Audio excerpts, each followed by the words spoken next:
Hello বন্ধুরা, good morning. তোমরা সবাই কেমন আছো? আশা করি ভালো আছো। আমি সকালবেলা সব কাজ শেষ করে জলদি করে রান্না বসিয়ে দিয়েছি। কারণ হচ্ছে আমার ছেলে মেয়ে স্কুল যাবে, তো তার জন্য ওদের স্কুলের খাবার আবার ভালো লাগে না, তার জন্য ওদেরকে আমি ভাত খাইয়ে স্কুলে পাঠাই।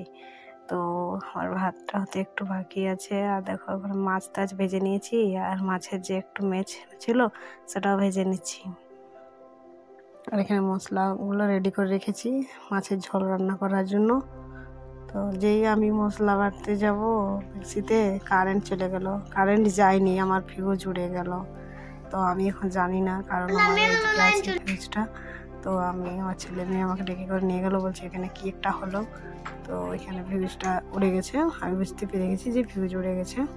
তো তারপরে আমার হাজব্যান্ড আসার পরে ফিউজটা আবার বেঁধে দিচ্ছে। দেখো, একটা পাতলা তামার তার দিয়ে বাঁধতে হয়, সেটা জ্বলে গেছিলো, ওটা উড়ে গেছিলো ফিউজটা। তো আবার বেঁধে দিচ্ছে, তারপরে আবার মশলাটা বেটে করে রান্না করতে হবে। দেখো তারটা ওই পাতলা একটা তামার তার, ওটা ফিউজ। আর আমি যাচ্ছি এবার, ওর বাঁধতে থাকুক ফিউজ, আর আমি যাচ্ছি ওই রান্নাঘর থেকে।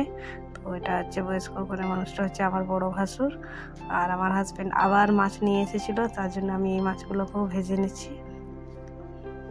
আজকে পুরো 1 কেজির উপরে মাছ আছে বাড়িতে। আর আমাদের খাবার অত লোকজন নেই, আমরা 4 জন আছি।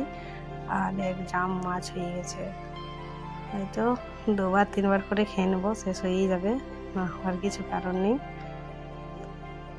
আর শীতকালে একটু তাড়াতাড়ি রান্না করতে হয়, কারণ রান্না লেটে করলে দিয়ে খাওয়া দাওয়া করতে অনেকই লেট হয়ে যায়। তার জন্য আমি এখন সকাল সকাল রান্নাটা জলদি করে সেরে দিই।